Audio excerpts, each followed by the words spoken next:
They were the most extraordinary creatures ever to walk the land. Some were huge. Some were terrifying. And some were downright bizarre. But they all had one thing in common. They lived in our own backyards.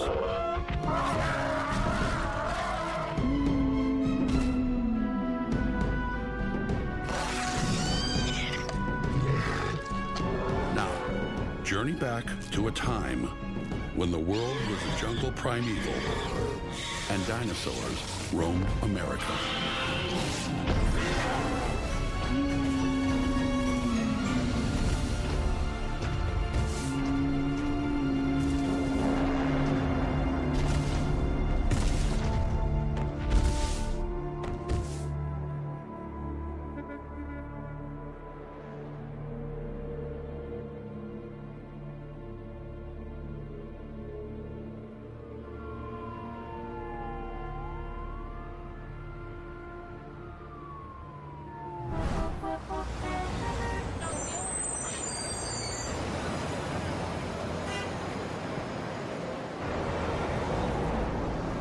To most New Yorkers, the hustle and bustle of downtown Manhattan is where the action is. But 225 million years ago, this was no man's land, smack in the middle of nowhere. All the continents were joined together in one giant supercontinent called Pangaea. Now it was breaking up. North America was tearing away from Africa along a rift parallel to the present-day East Coast. As the rift widened, it gave birth to the Atlantic Ocean and created a string of freshwater lakes scientists call the Newark Supergroup.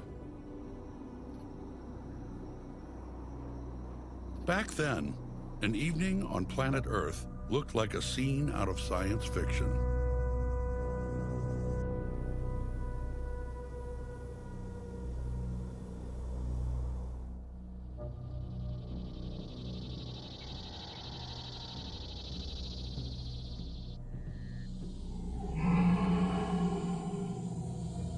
On the surface, an eerie gloom pervades the atmosphere.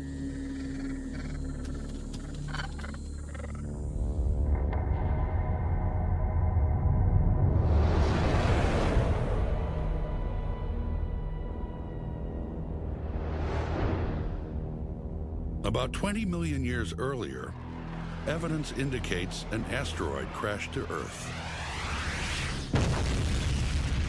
The collision triggered the Permian extinction, which wiped out over 90% of all living things.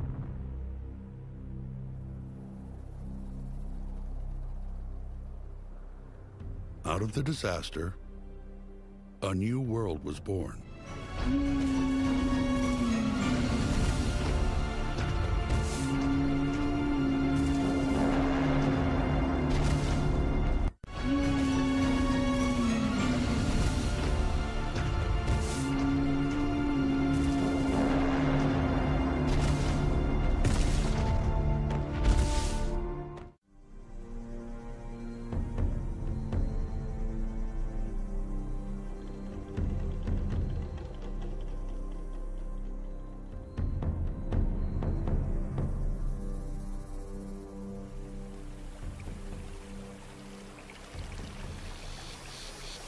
It's the Triassic period. After millions of years of evolution, conditions are ripe for something new, something different. The dinosaurs.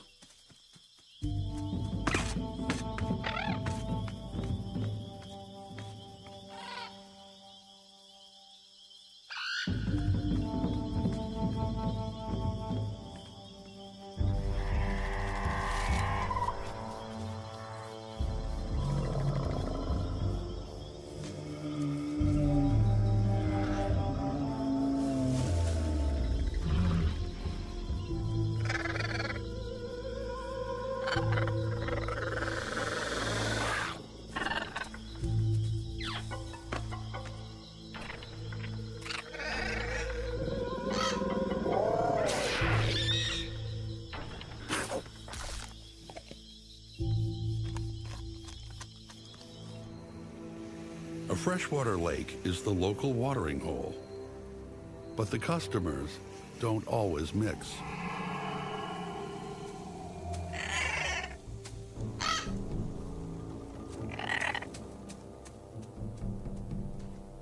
For Coelophysis, danger lurks just below the surface.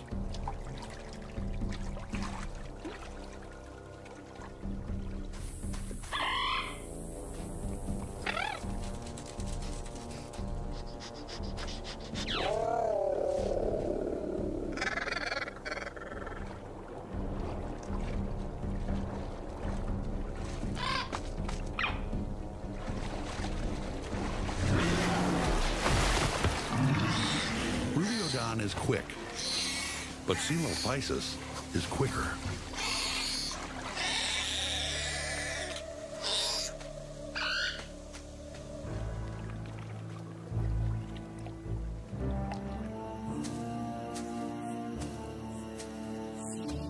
The Triassic period is the heyday of the reptiles. To exploit the vacuum left by the Permian extinction, reptiles evolved into a variety of different species. Now, they come in all different shapes and sizes. Some are docile plant eaters. Others, like Coelophysis, are predators.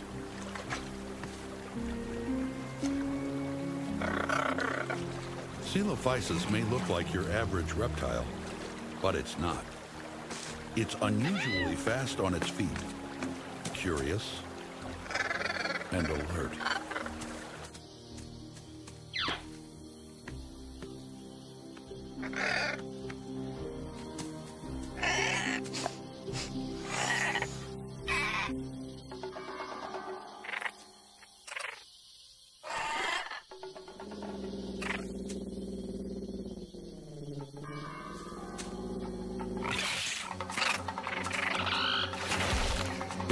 Dinosaurs is the first reptile to learn how to glide.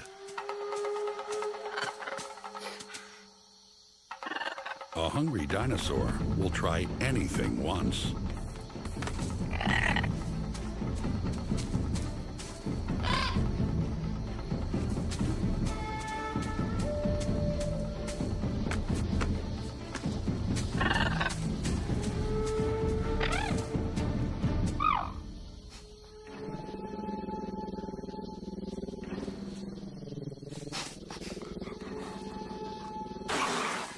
Traversodont is a mammal-like reptile. To improve its chances for survival, it feeds at night and sleeps all day in a burrow.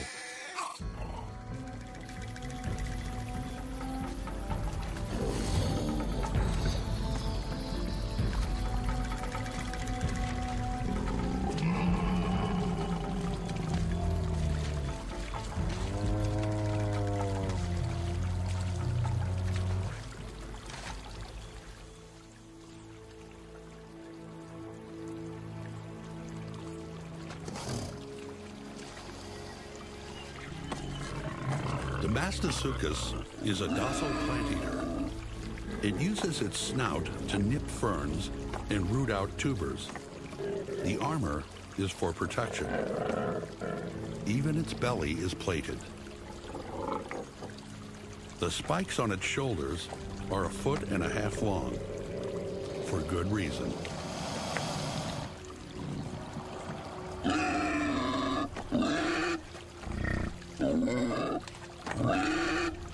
At 20 feet, Rudiodon is one of the largest predators around.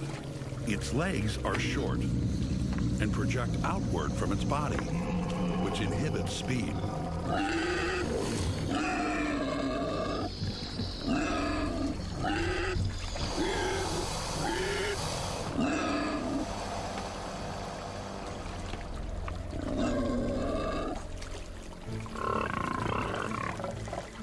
Damascus is fair game for a worthy predator,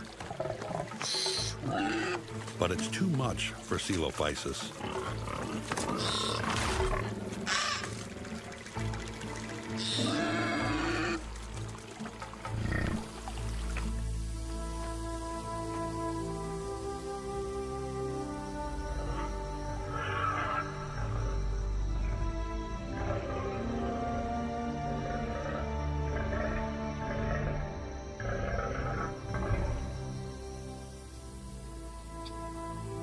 Insects have been around for over 100 million years, and some are huge.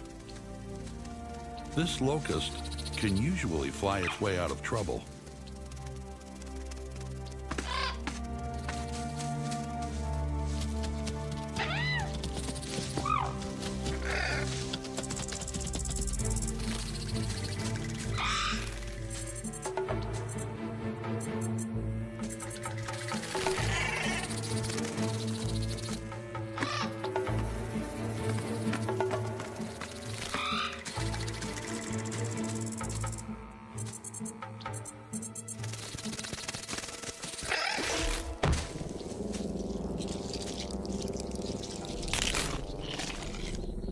Zelophysis is built for speed.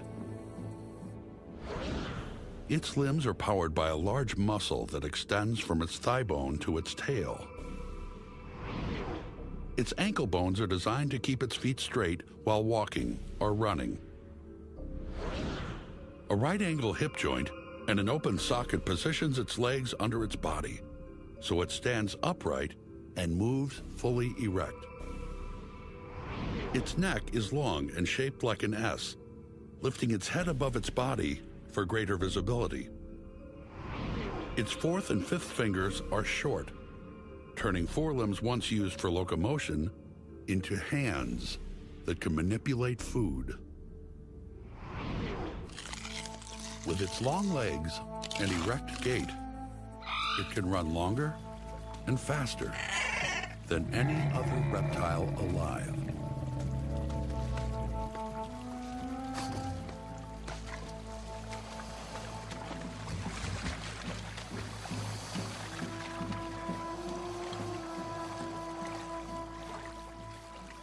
Soon, the old order will slip away, and the dinosaurs will inherit the Earth. 45 million years after the Permian extinction, the Earth is once again under siege. Evidence suggests a comet entered the Earth's gravitational pull and disintegrated, hurling a stream of fragments toward the surface along latitude 23 degrees. 2 fell on Canada, 1 in France, forming a chain some 3,000 miles long. 2 more strayed into Minnesota and the Ukraine. With each impact, clouds of vaporized rock billowed into the atmosphere, blotting out the sun.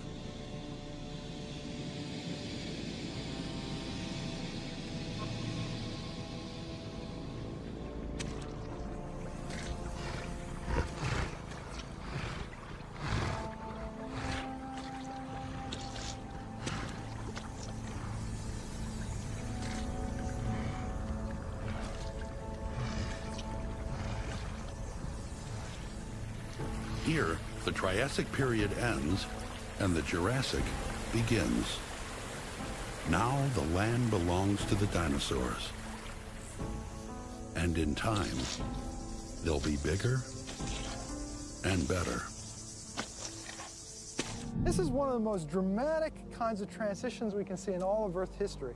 And in this particular outcrop, is that we actually have the boundary between the Triassic down here and the Jurassic up here. This layer, these layers, especially this white layer and this little black layer, which is a coal, extend for miles around in this area. Within this white layer, we've found elevated amounts of the element iridium, which is relatively rare in the Earth's crust, but relatively more abundant in asteroids and comets. My colleagues and I have concluded that this white layer is evidence of an impact of a giant asteroid on Earth. Now, there are very few places in the world you can see anything like that, and it makes this spot absolutely unique.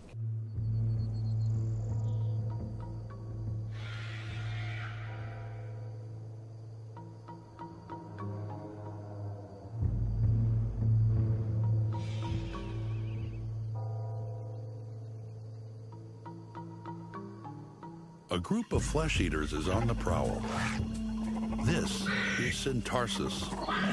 At 10 feet from head to tail, they're about the same size as their forerunners in the Triassic. But these guys aren't chasing bugs. They're stalking dinosaurs.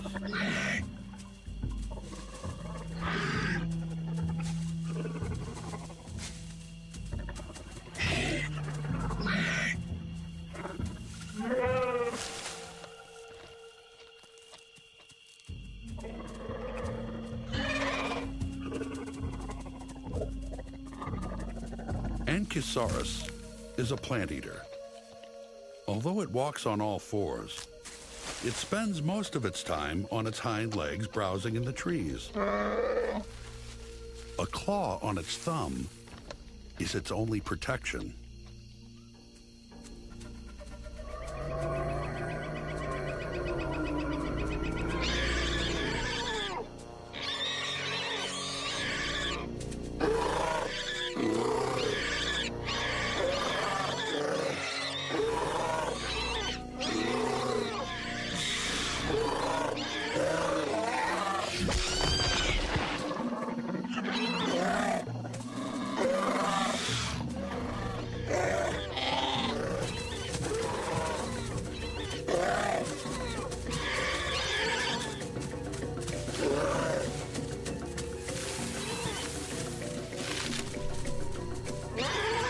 Tarsus and Ankylosaurus may look similar now, but in the future, they'll go their separate ways. Ankylosaurus will evolve into sauropods, the largest plant eaters of all time. Its leaf-shaped teeth are well suited for plucking vegetation. Its neck is long for reaching into trees, and the claw on its foot is ideal for digging or pulling down branches. Taurus and T-Rex. Its jaw is designed to absorb the stress of struggling prey. Its wishbone, only found in birds, helps make its arms more flexible. And its three-toed feet allow for faster running than the plant eaters.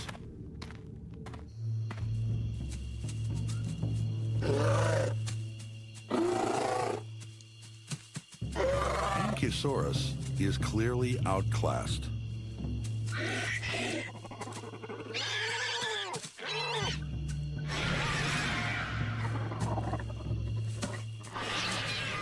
Only one thing intimidates a predator, a bigger one. Dilophosaurus towers over its competitors and its prey. This is no ordinary predator.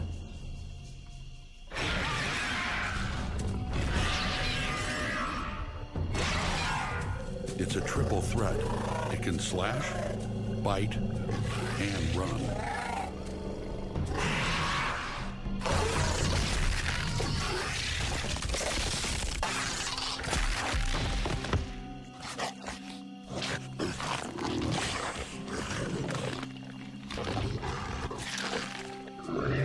A meal comes none too soon when there's a hungry mouth to feed.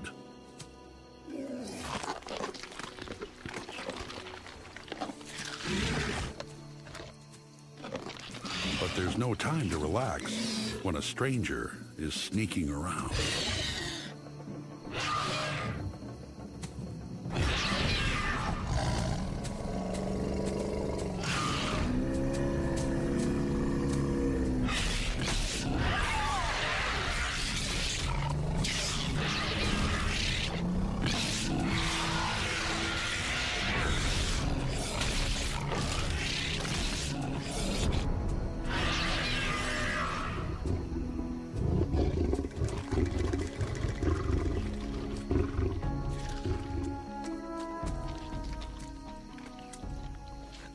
The carcass of Ankylosaurus is too large for one sitting.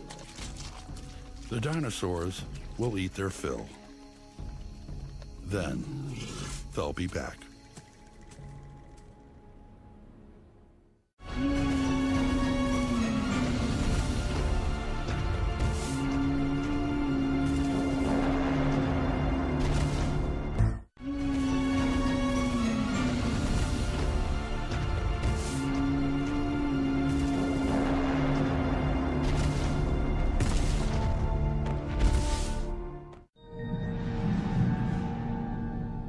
This is one of the most amazing slab of footprints I've ever seen. The tracks are raised because it's the mud that filled in the tracks, rather than pushed down as it would be if they were the actual tracks. But more abundant on this slab are various different sizes of dinosaur footprints, particularly theropod dinosaur footprints. There are small individuals like this one here. You can see 3 toes right there. It was a carnivore, you can see from the very sharp and large claws. This is about as large as late Triassic dinosaur footprints get, not all that much bigger than the palm of my hand. When we get over the Triassic-Jurassic boundary, however, we see an immediate and abrupt increase in the maximum size of theropod dinosaur tracks.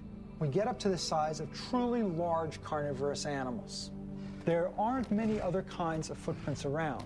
Gone are tracks of things like Desmatosuchus, and in their place is an almost completely uniform assemblage of various sizes of theropod dinosaur footprints, basically large and small versions of this.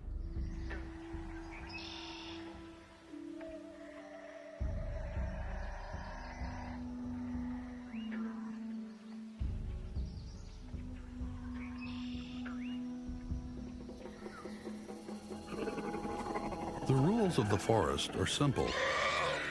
Kill or be killed, or steal.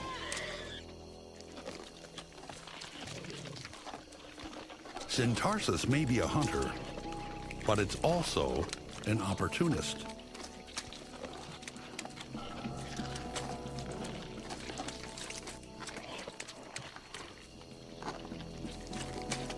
Ironically, Dilophosaurus and Syntarsus are family. They're both ceratosaurs.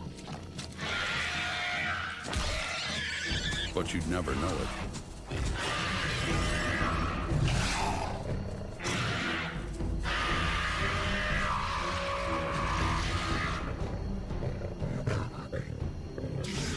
Dilophosaurus is still a primitive dinosaur. In the future, carnivores will have 3 fingers instead of 4.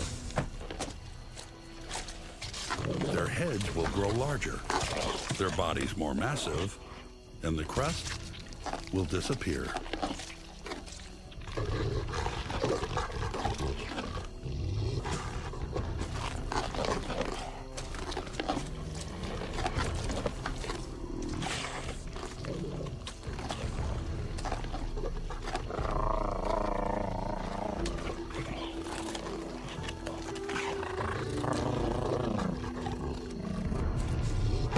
Dilophosaurus may be top dog for now, but when predators get bigger, so does the prey. The descendants of Ankylosaurus have nowhere to go but up.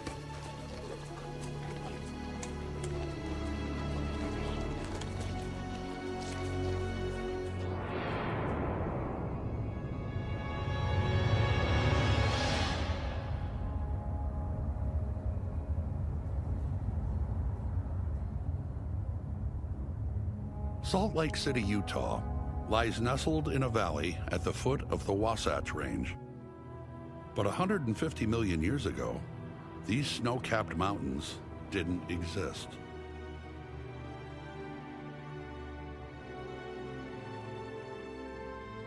Instead, the climate was warm and seasonal, and the land was a vast savanna that stretched from Canada south to New Mexico, and from Idaho east to Nebraska.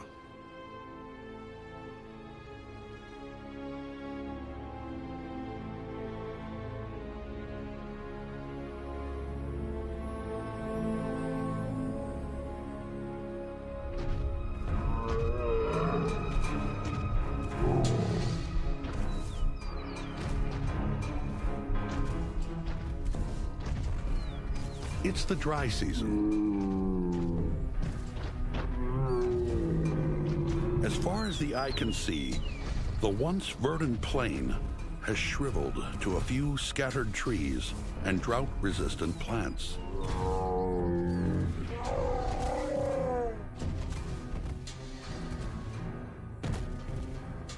An empty streambed is a highway to nowhere.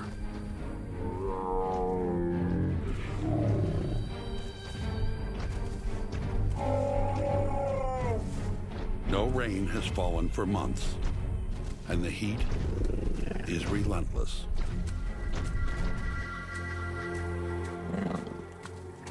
In times of drought, dinosaurs, like Dinosaurs, flock to their favorite river. Here, water usually flows year-round. But now, it's gone dry, and the ponds have turned to salt. This Stegosaurus is looking for a seep. Like African elephants, digging for water sometimes pays off.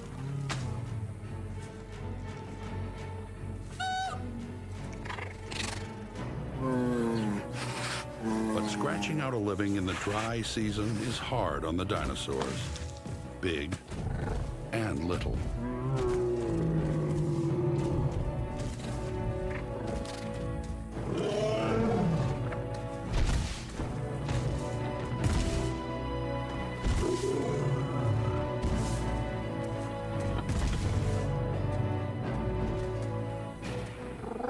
When times are tough and life is under stress, anything can happen. Finding water is critical for Dinosaurs. Her offspring are less than a year old. They've never experienced a drought.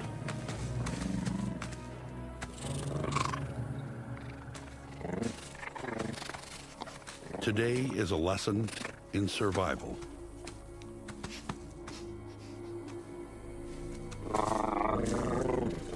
They don't know they're being watched.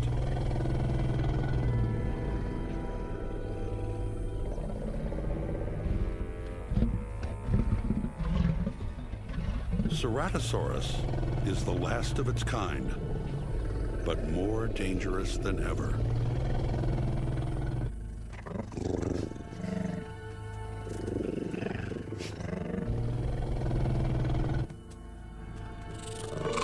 Dinosaurus is too small to defend her brood against a hungry predator.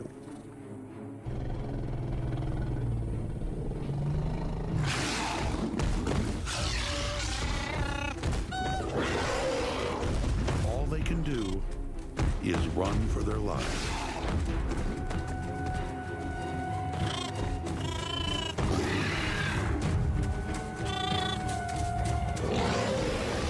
Dinosaurus's extra long legs make for speed. But one of her offspring lags behind.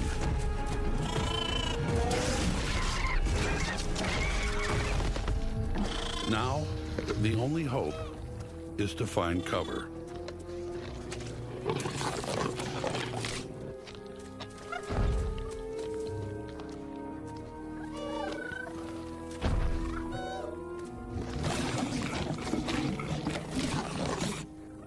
In the Jurassic world, there's something even bigger than Ceratosaurus.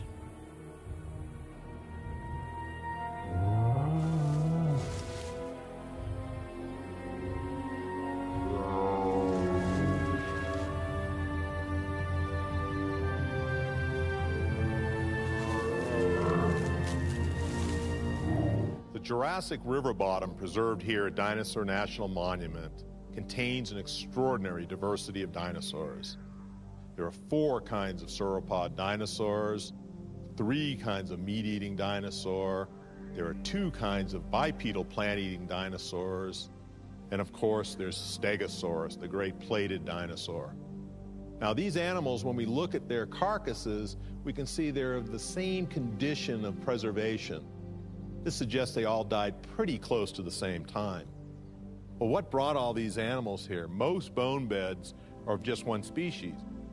We believe that this was a location where there was a perennial river flowing through the savanna of the Upper Jurassic of Western North America, and it dried up.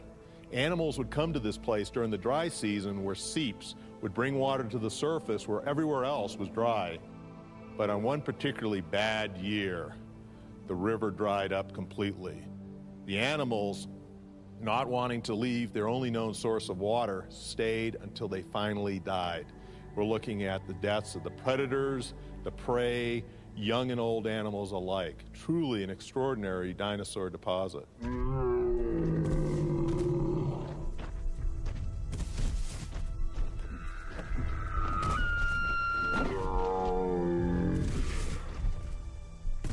Like a caravan in the desert, a group of Camarasaurus lumbers towards an oasis, a grove of conifer trees.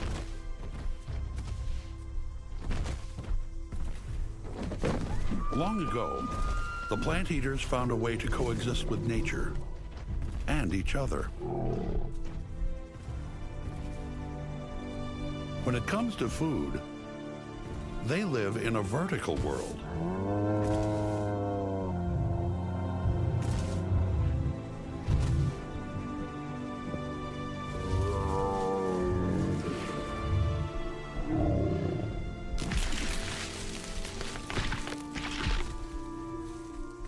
Dinosaurs is tagging along.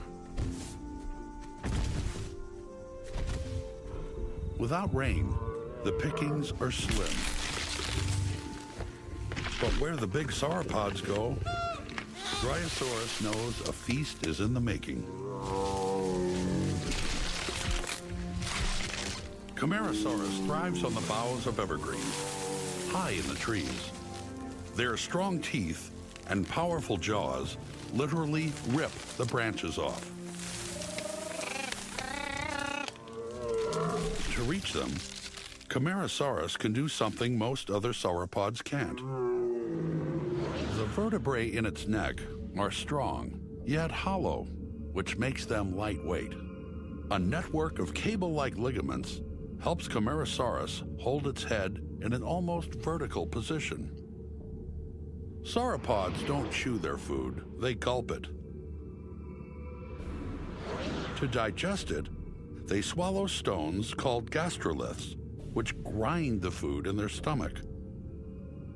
Because Camarasaurus consumes large quantities of vegetation faster than it can process it, its belly is huge. The Dinosaurs make short work of the scraps. They chew their food to speed digestion.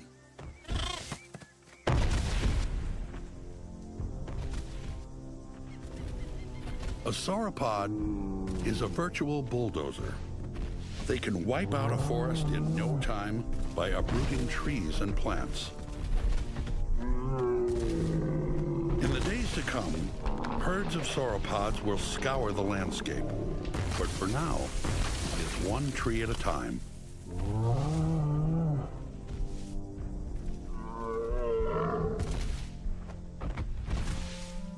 Two other local residents, a male and a female Stegosaurus, are also scrounging for food. For an animal the length of a bus and the weight of a rhino, its snout is small and toothless.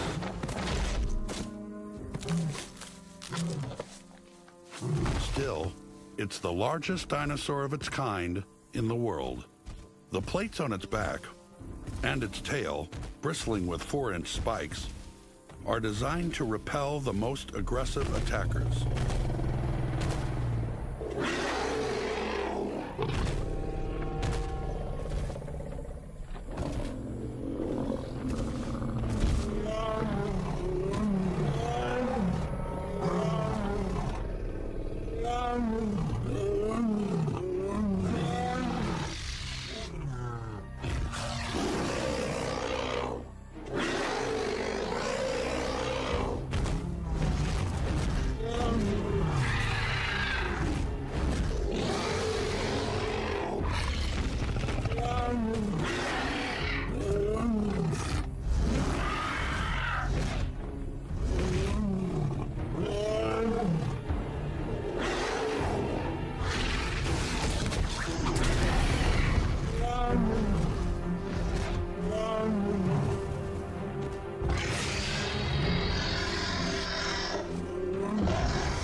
Flushed with victory, The male Stegosaurus begins to strut.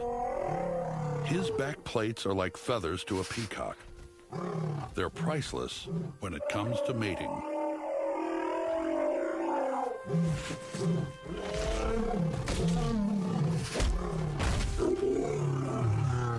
The female's not ready. For the male, there's always tomorrow.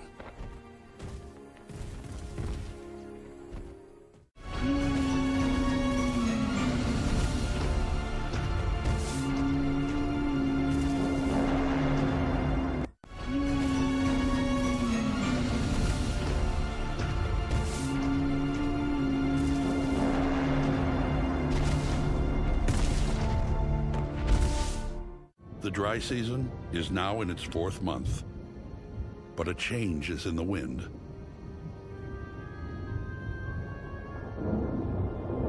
Storm clouds bring the promise of needed rain.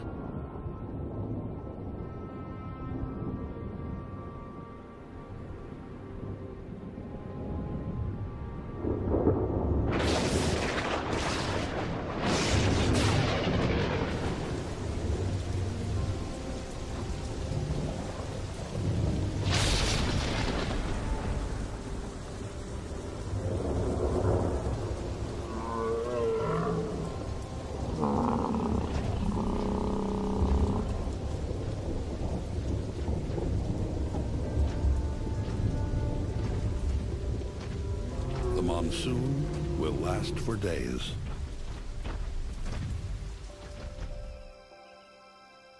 By storm's end, the landscape is transformed. Torrents of water cascade from the hills, and rivers begin to flow.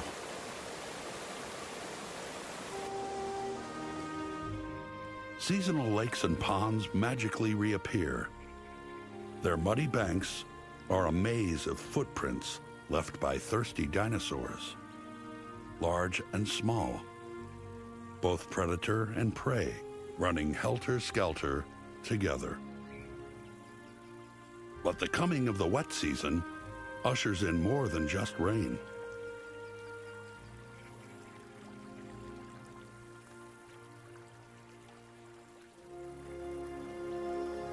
Apatosaurus has arrived.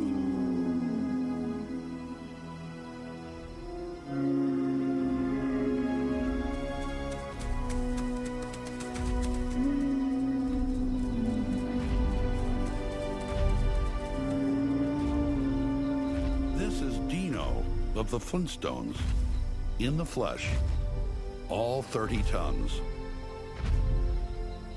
With legs the width of tree trunks and feet almost as big as bicycle tires, Apatosaurus is the elephant of the Jurassic, only 12 times heavier. Sauropods, like Apatosaurus and Camarasaurus, are the largest land animals the world has ever seen. This is the most complete sauropod dinosaur ever found.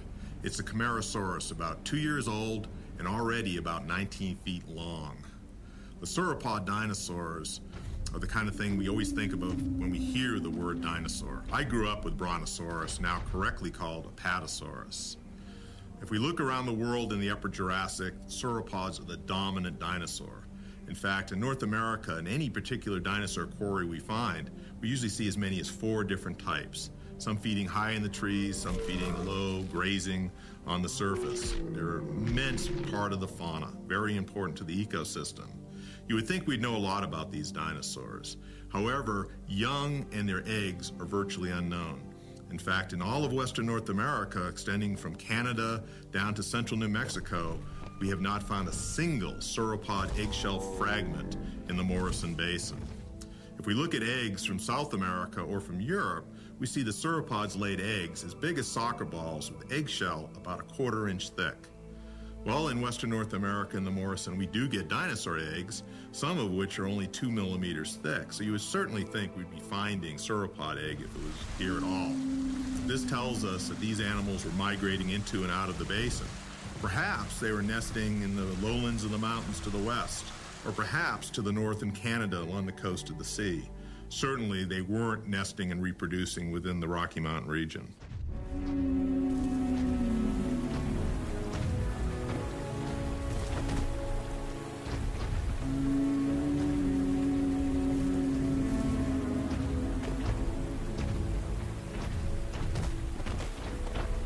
When Apatosaurus moves, the Earth begins to tremble.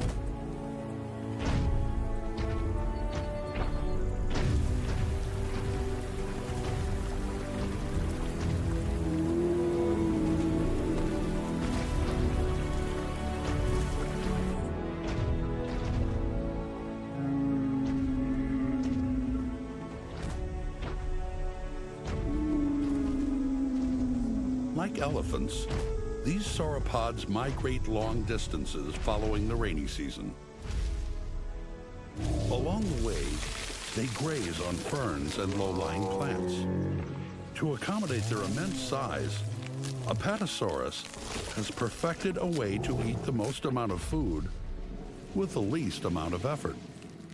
Sweeping its neck in an arc from side to side, it scours the ground like a giant vacuum cleaner. Apatosaurus is the length of a tennis court. Its tail alone is 30 feet long and ends in a whiplash. To carry the weight, Apatosaurus's backbone has tall vertebral spines over its hips. Attached to the spines are ligaments that hold its neck and tail up. At the front of its body, the spines are forked to brace its neck when moving it over the ground. A healthy adult has no enemies. Its size alone protects it. But stalking the herd is Allosaurus, the most advanced flesh eater of its day.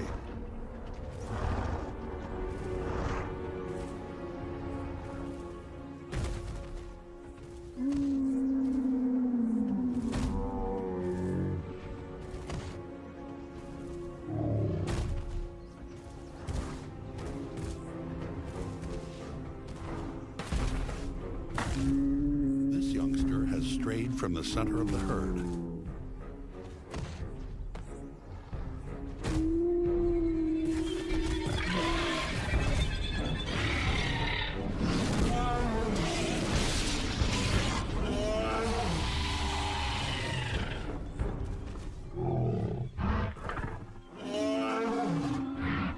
Allosaurus is no quitter.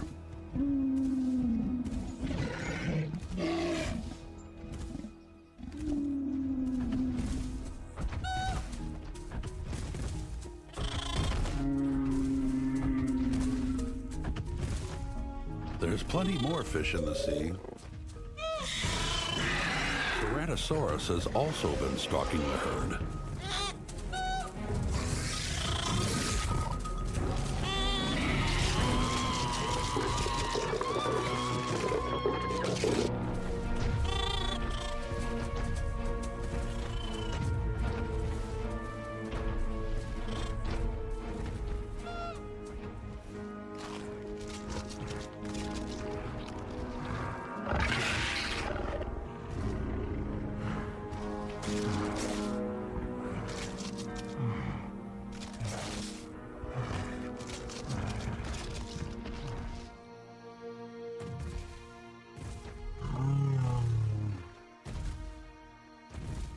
Danger has a whole different meaning for Stegosaurus. For days, the male has been trying to lure the female into mating. Now, his persistence finally pays off.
A season of sauropods has wreaked havoc on the land.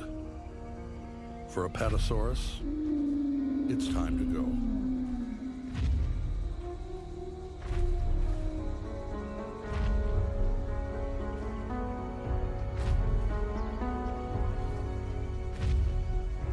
Dinosaurs this big are constantly on the move. Having eaten their fill, they head for greener pastures.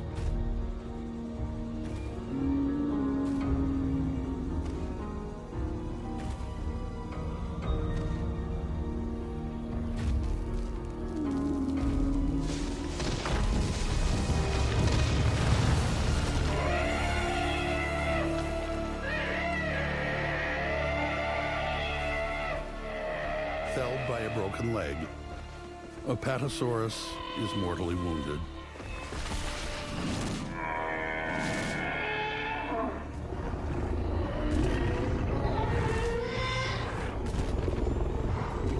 Today, Allosaurus is the victor.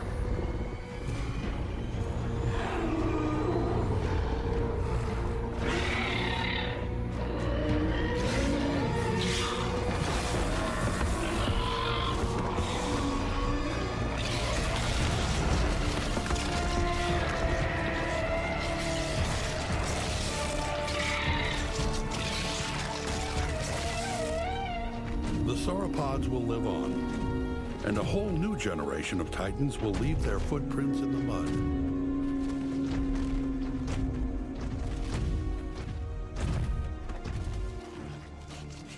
Allosaurus will vanish into extinction.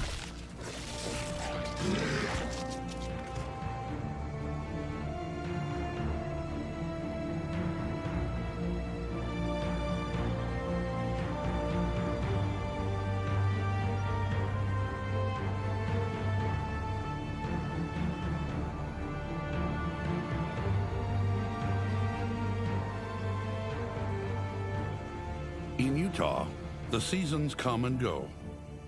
Once again, the dry spell returns. Now, all that hints at the passage of time are bones bleaching in the sun.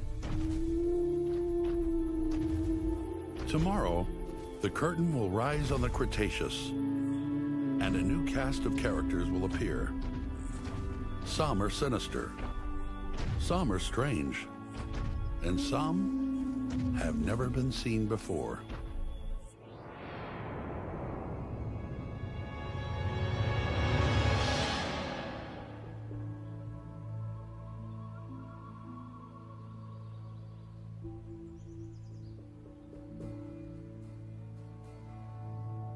Were it not for the Rio Grande River, New Mexico's largest city would be bone dry and uninhabitable, without a drop of water to drink.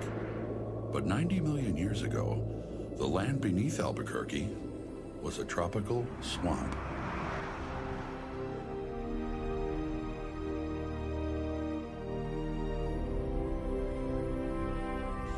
During the Cretaceous, sea level began to rise, slowly flooding the interior of North America. In time, the Arctic Ocean joined the warm waters of the Gulf of Mexico, creating a shallow inland sea that split the continent in two. On the southwestern shore of the sea, cool summer breezes and warm winter rain nurtured the seeds of a different kind of forest.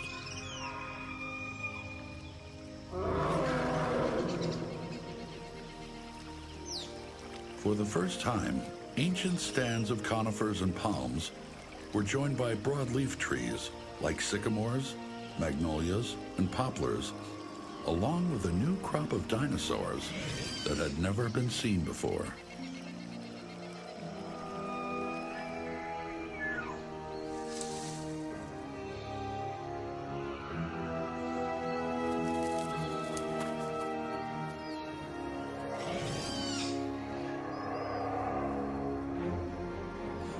This is Zuniceratops, the first dinosaur with horns and frills to appear in North America. Although they're small now, about the size of a cow, In a few million years, their descendants will be 4 times as big. Until then, these docile plant eaters need protection. Where a herd of Zuniceratops goes, danger can't be far away. Lurking about are predators, and now they're more cunning than ever.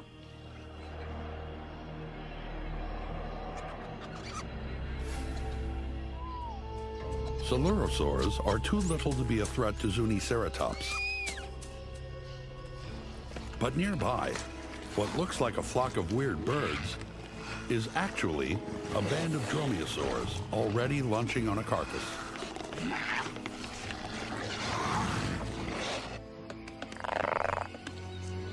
The odor of a fresh kill lures an uninvited guest. The intruder is a loner, out for a free meal.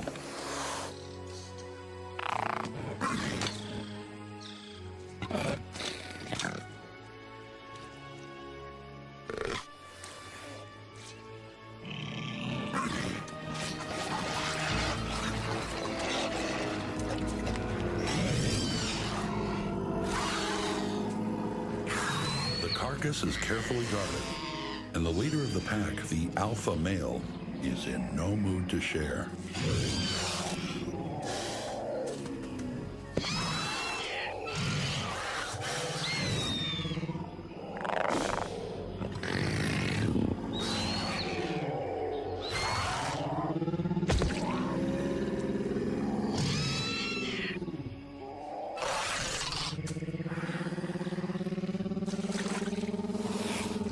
Outnumbered 3 to 1, the intruder knows when to quit.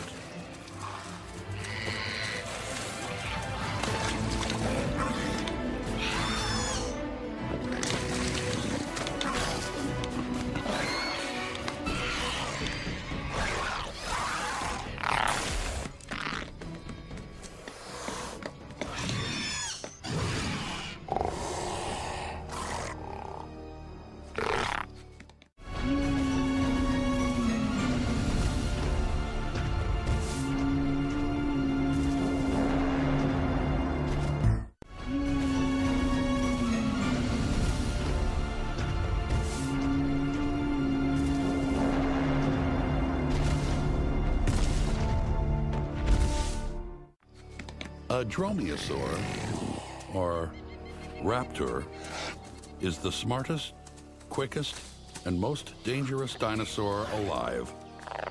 Alone, or in a pack, it's well equipped to deliver a lethal blow. The nasty claw in its foot works like a switchblade. A tendon attached to the calf muscle pulls it into the attack position. Its legs are strong, yet lightweight for speed. Its tail is stiffened by bony rods for balance,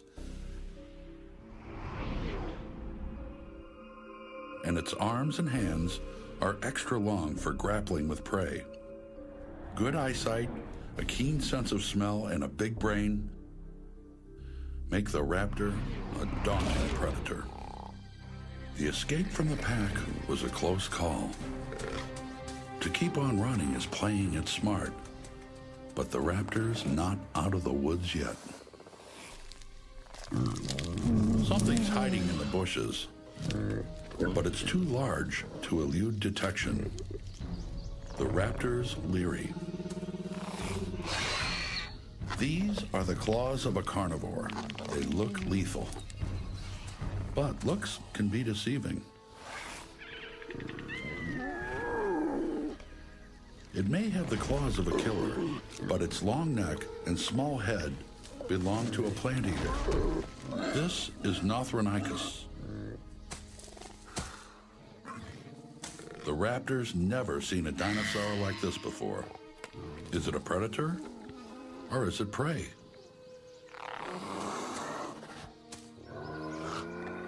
No other creature in the world looks like a half-plucked turkey and walks like a pot-bellied bear.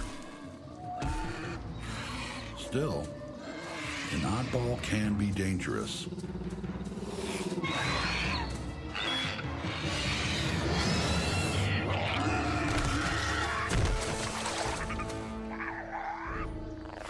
Raptors seldom make mistakes.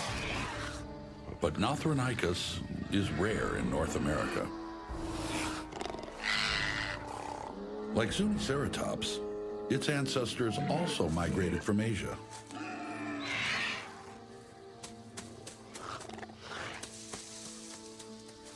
Dinosaurs, such as Nothronicus, were once streamlined predators until they evolved into plant eaters, unlike the raptors. In 1996, we began to find evidence of dinosaur bones here. After several months of exploring, we discovered a little bone bed, and it was in that bone bed we found an animal that has never been seen in the New World before. It has claws, as you see here, and it's fairly nondescript. You think it's a meat-eating dinosaur. It told us we had a therizinosaur. These are amazing animals, only known from Asia, very poorly understood, and we now know they're extremely bird-like dinosaurs. But unlike the other bird-like dinosaurs, they're not meat eaters. They've become plant eaters. And right behind me here, we discovered this small skull. This little skull belongs to a small theropod, or meat-eating dinosaur. And we believe it belongs to a group of dinosaurs called the Coelurosaurs, a brand new dinosaur from 90 million years ago. Yeah, at first, when we were looking at the teeth, which are very well preserved here, we thought we might have a dromaeosaur, or as many people know, the raptors. But as we uncovered the skeleton, we began to realize we had a more primitive animal, a basal Coelurosaur. This animal may help unravel the origin of our classic Cretaceous dinosaurs.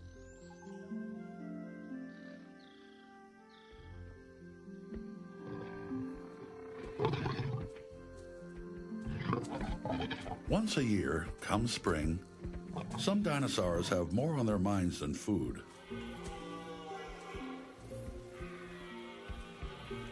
For Zuniceratops, it's the rutting season, and this young male is in his prime. The challenge is to entice a female into mating.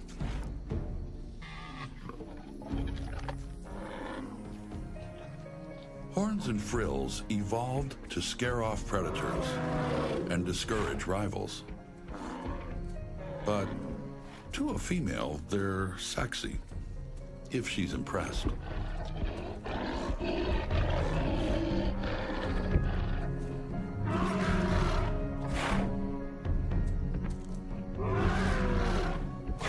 The female's not interested, but someone else is. Only the leader of the herd can mate with the females, and he's not about to relinquish his control.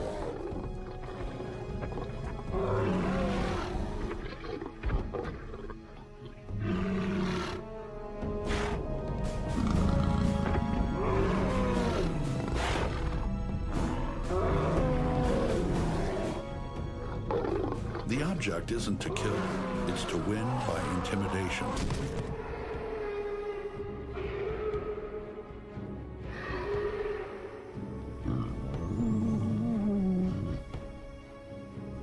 For Nothronicus, the noise is a minor distraction. For the raptors, it's a trumpet-sounding roll call.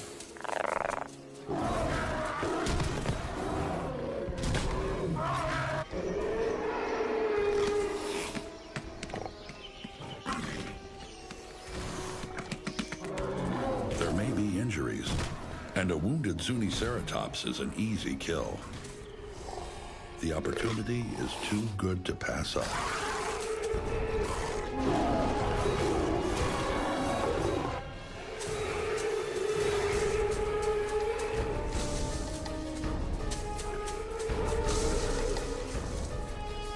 Raptors share over 30 anatomical features with birds, which is why they look more like birds than primitive reptiles.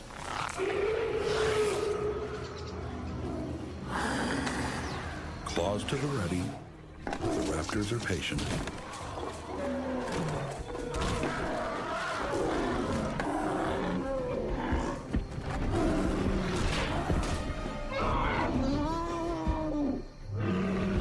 The old male's been bested.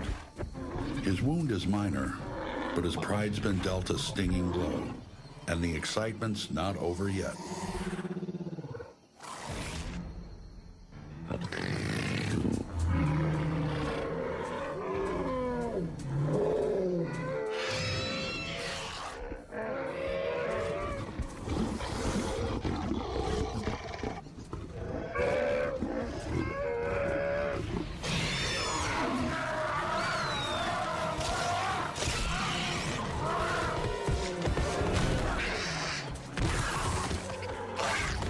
When it comes to survival, the bonds of kinship transcend a family feud.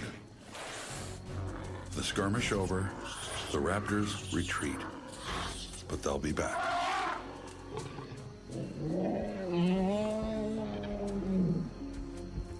For the once proud leader of the herd, time is running out.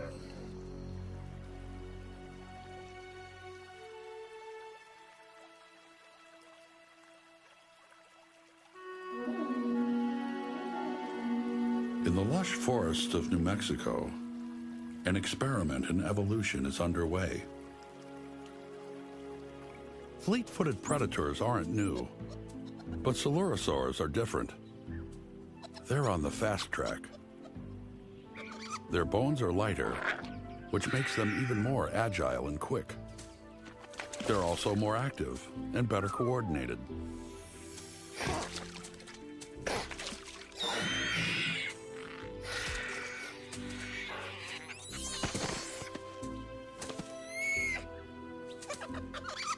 The primitive feathers are for insulation. This is the body plan of the future.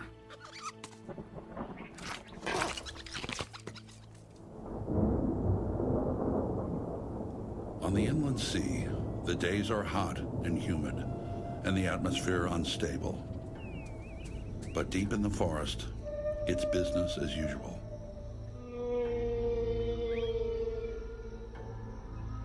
Deep in the forest, the dinosaurs are unaware a storm is brewing.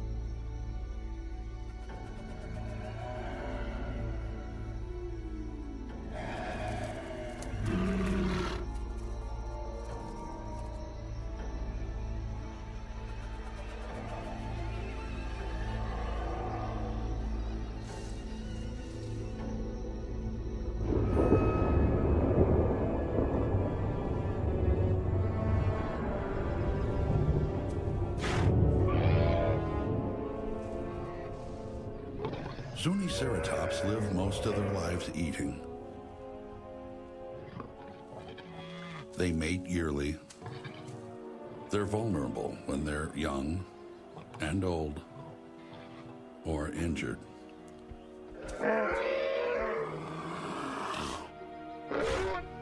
The encounter with the raptors has taken its toll on the old male.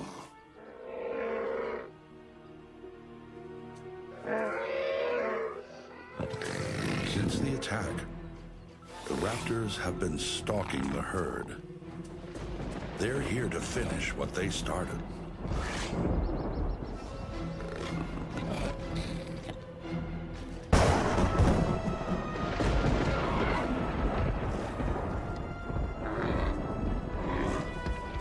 Spooked by the lightning, the herd scatters and runs.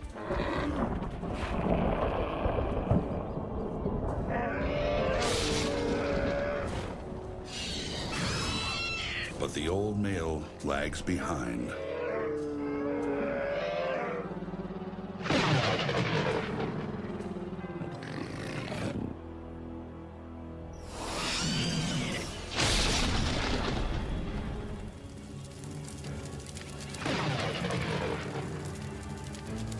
The tinder is dry.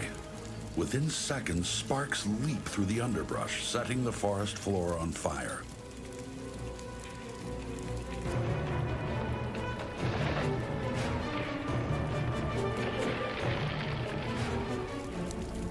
Soon the flames leap from tree to tree, igniting a firestorm.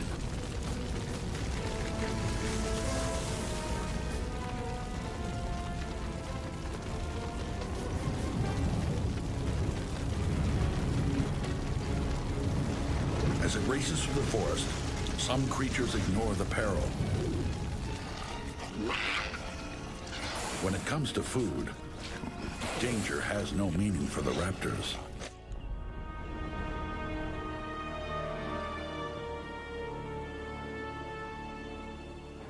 Ceratops has been on the run since the first bolt of lightning struck.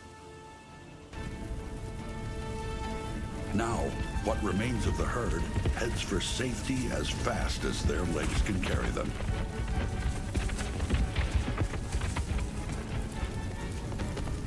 Nothronicus is not far behind.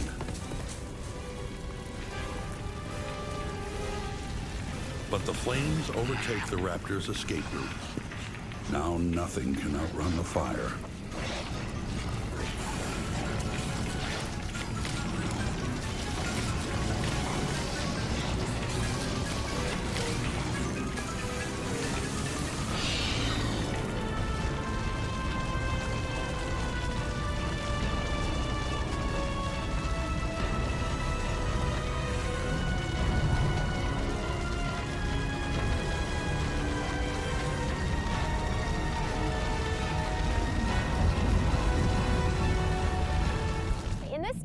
Here we have coaly material coming out of this sediment here.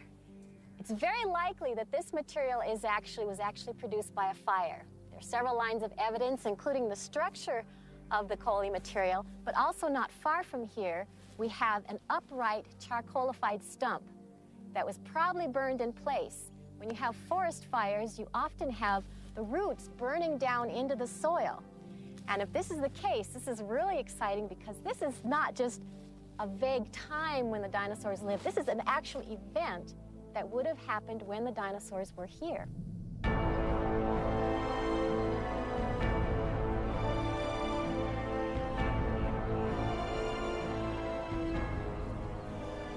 In nature, disaster is a constant companion, and death comes in many guises. Dinosaurs not trapped by the fire flee in panic. Most will survive.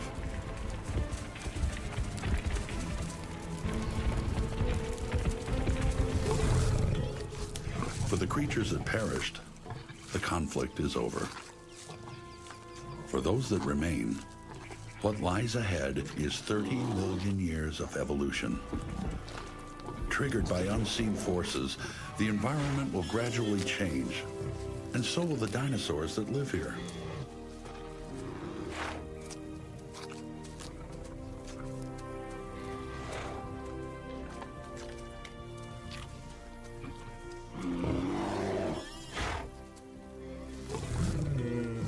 In the distant future, the offspring of Northronicus will grow bigger, weirder, and even more perplexing.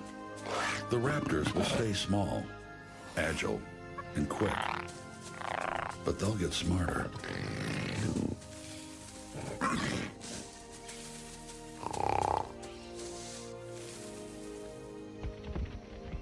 And the kin of Zuniceratops will become one of the most famous dinosaurs in North America.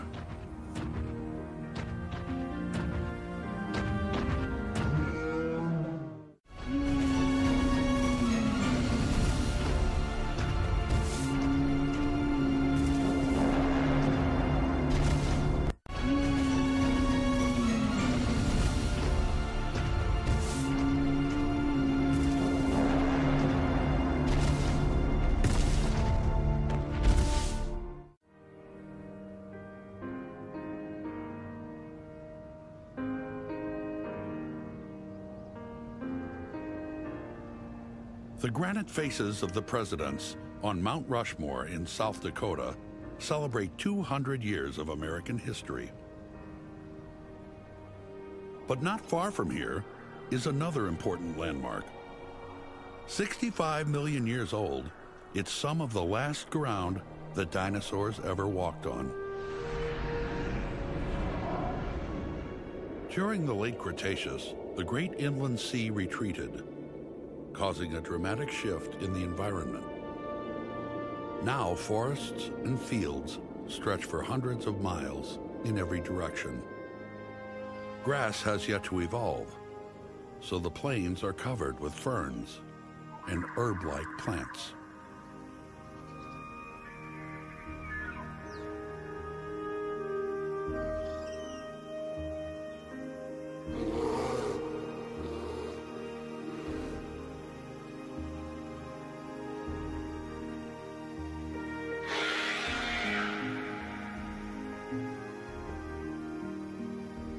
In the twilight of the Cretaceous, evolution is in overdrive.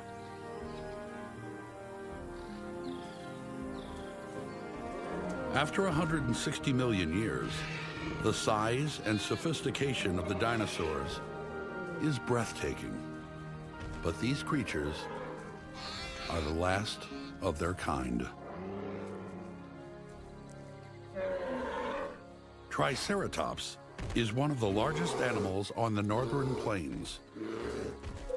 Although it's related to Zuniceratops, time has made a dramatic difference. These are giants, twice the size of a rhinoceros. Their heads are huge, up to 11 feet long, and their frills are 7 feet wide. Triceratops are plant eaters. They roam the plains in herds, grazing on ferns and small trees like palmettos, while keeping an eye on their young.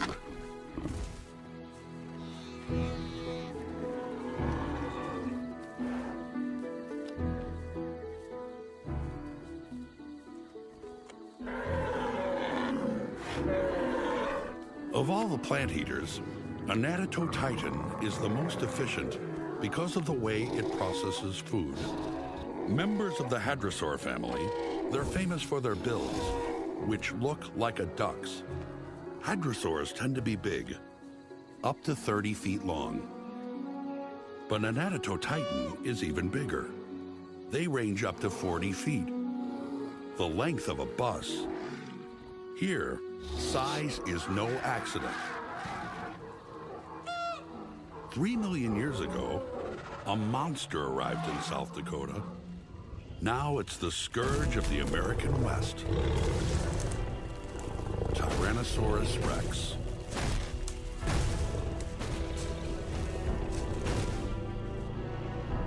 T-Rex is the consummate killing machine. Its skull is a lethal weapon. Although it's 40 feet long, it's not the size of the animal that makes it deadly. It's the size of its mouth. The bigger the mouth, the bigger the bite. Towards the end of the Cretaceous, the tyrannosaurs produced their largest version, an animal called Tyrannosaurus rex. And other families of dinosaurs did much the same things, like Triceratops, because the inland sea withdrew from North America. And as it withdrew, we had the introduction of a continental climate. The summers were hotter, the winters were colder, the days were warmer, and the nights were cooler. And under this kind of climatic regime, selection tends to favor large size in animals.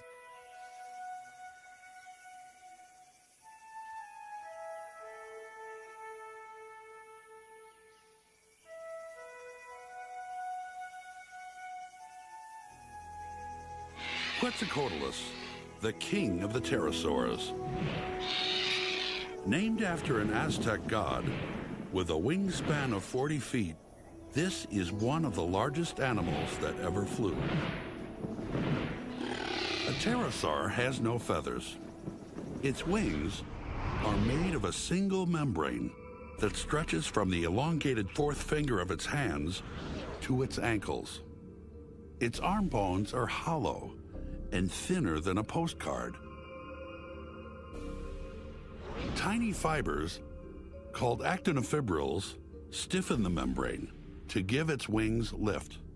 Although Quetzalcoatlus can fly under its own power, more often it glides on thermals, scanning the ground for a meal. Today, the carcass of a dead dinosaur proves irresistible.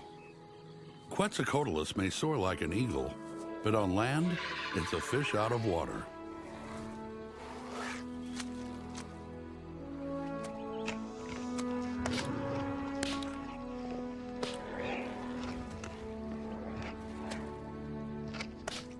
Nearby, Triceratops is feasting on shrubs. The last in a long line of horned dinosaurs, their ancestors migrated from Asia.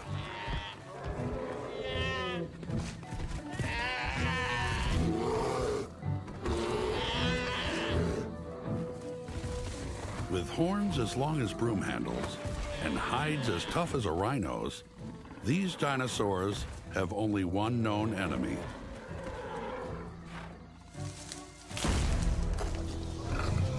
Sensing danger, the group closes ranks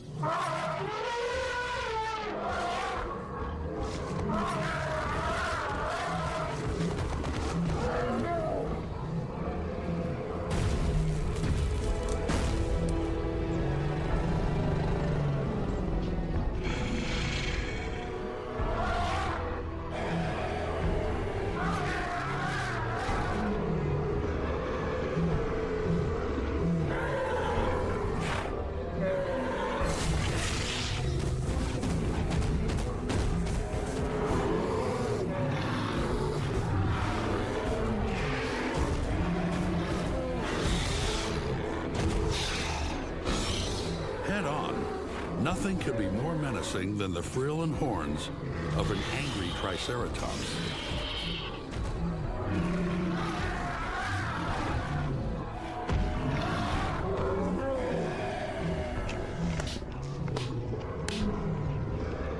At 17 feet from tip to tail, this T-Rex is a teenager, less than half the size of its parents. The herd can wait. At a mere 200 pounds, Quetzalcoatlus is hamburger for this youngster.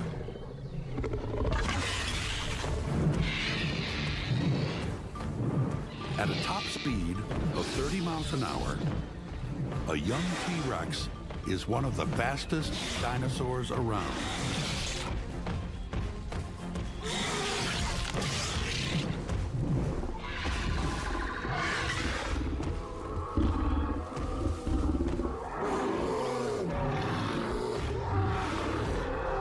Chasing prey for a living is a chancy business. Even carnivores like T-Rex are not always successful.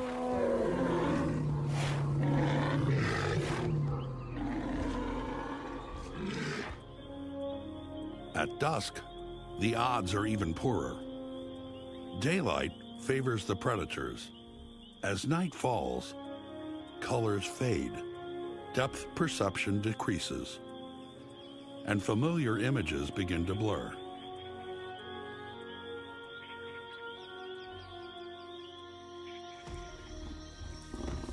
Without a kill, this youngster flunked its first test as a solitary hunter.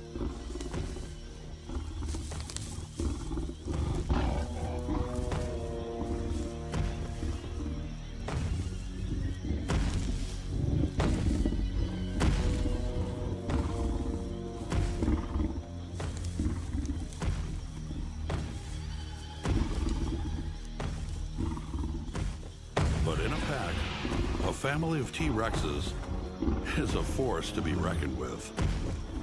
The male stands 12 feet tall. The female is even bigger. A veteran of the combat zone, she bears the scars of a hard life. Her leg's been crippled by painful injury. Still, she rules the roost. A young T-Rex still relies on its parents for support.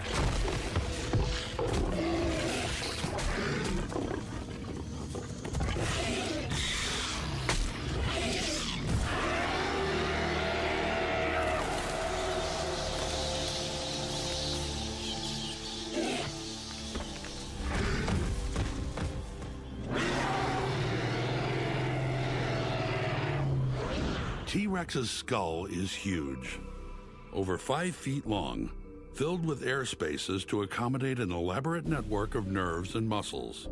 Its brain is the size of a gorilla's. Its teeth are serrated for shearing meat, and its jaw is powerful enough to crush bone. While its arms are too short for grasping prey, its body is massive and robust.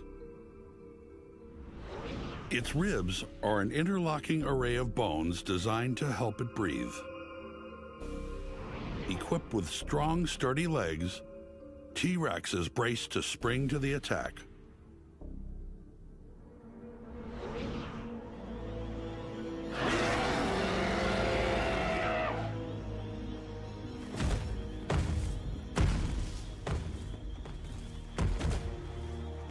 Tomorrow, the youngsters will learn to hunt from the deadliest predator of them all. discovery of juvenile tyrannosaur bones led to some surprising changes in how we think about these animals. First of all, when we looked at the juveniles, it turned out that they weren't built the way we originally thought they were. They did not look like the adults. The legs were longer and more slender compared to their body size. Given that, we know these animals were extremely fast. This led to some speculation concerning the behavior of the juveniles in the pack structure. If we compare those dinosaurs to modern animals, we have analogs. When you look at a pride of lions, the female lions are generally much faster than the males because they're lighter weight. And very often they're used to scare up the prey and chase them back into the jaws of the male lion. Tyrannosaurs may have done something very similar. Because of their speed, they may have moved into a herd of duck-billed dinosaurs, scared up an individual or two, and these came back into the jaws of the adults who killed them.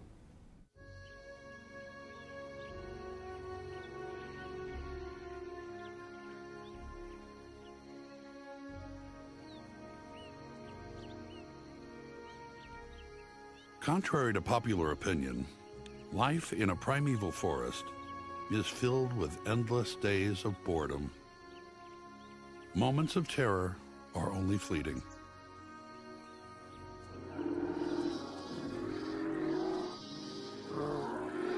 Anatotitans are peaceful creatures. They'd like nothing more than to be left alone.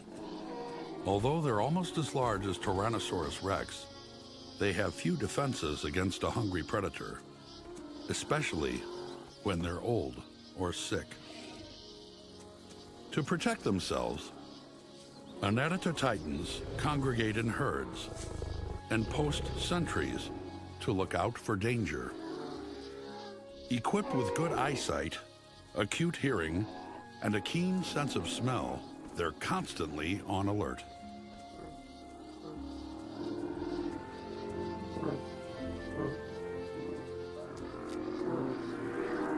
Hadrosaurs seem to prefer a diet high in fiber.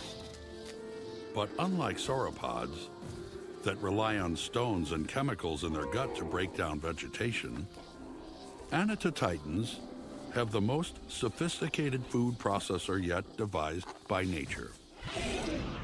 The front of their muzzles are toothless and rigid for shearing plants. When chewing, their jaws move from side to side, allowing a battery of hundreds of tightly packed teeth to grind the food to a pulp. Hadrosaurs are one of the most successful dinosaurs that ever lived. Scores of different species once inhabited North America, from Texas to as far away as Alaska. From birth, a baby Anatotitan clings to its mother for protection, a behavior passed from generation to generation. As adults, hadrosaurs cling to each other, but it's not always foolproof.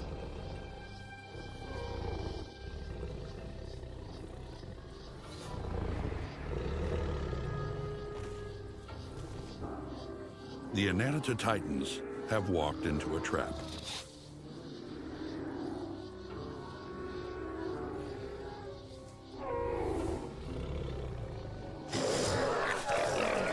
The young T-Rex leaps like a bird dog flushing prey.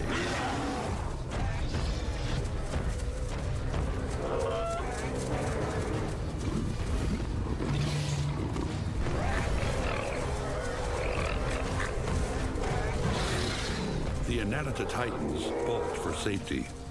Unaware, a second youngster is lying in wait.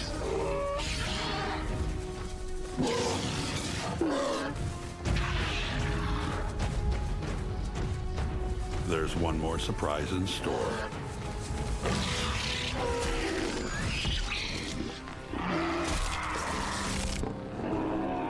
Mom.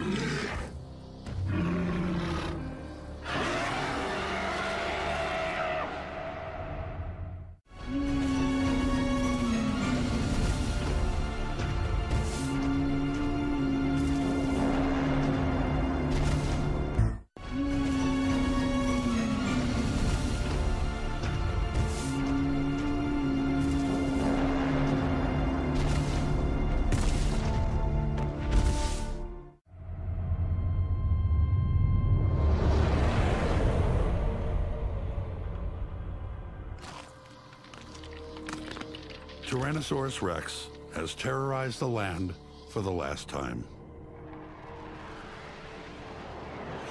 An asteroid bigger than Mount Everest streaks across the sky and slams into Mexico's Yucatan Peninsula at an angle of about 30 degrees.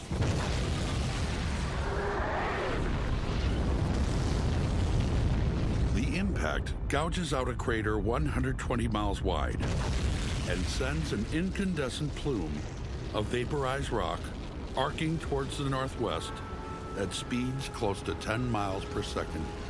In minutes, everything for hundreds of miles is incinerated.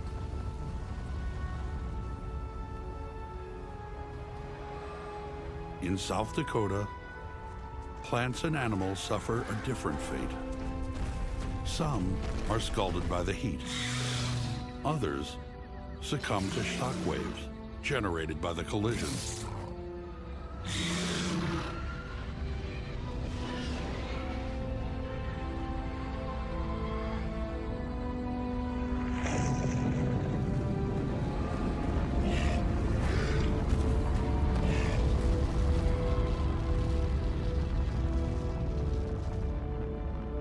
An hour after impact, a cloud of dust and debris settles over North America. Temperatures drop, and acid rain begins to fall as nitrogen, burned by the heat, is washed out of the atmosphere. The sun won't shine again for months. First light reveals the devastation.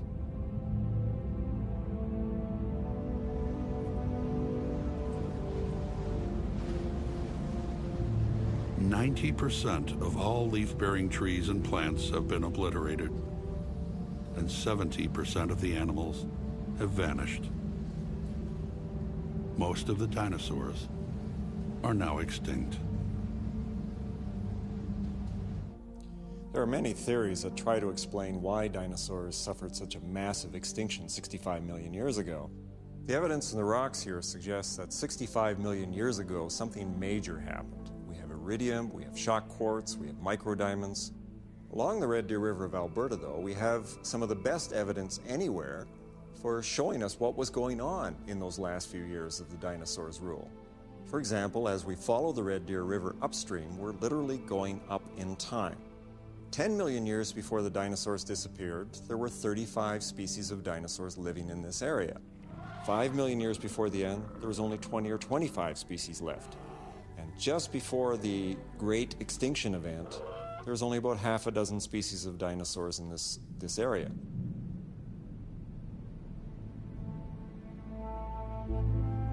Not since the Great Permian extinction gave rise to the dinosaurs had an event been so catastrophic and so final. But life is resilient. In South Dakota, a turtle angles for a perch in the sun. A primitive mammal comes out of hiding. The only dinosaur visible, a bird, soars overhead to remind us of the giants that are gone. The dinosaurs are one of life's great success stories. From Alaska to Mexico, Maine to California, they roamed North America in huge numbers for a staggering 160 million years. In their day, they were the largest, brainiest, and most sophisticated creatures on Earth. It's unlikely anything so huge or captivating will ever pass this way again. But for a tiny mammal called Purgatorius, the future belongs to them. Someday their children will walk on the moon and think back in awe to a time when dinosaurs roamed America.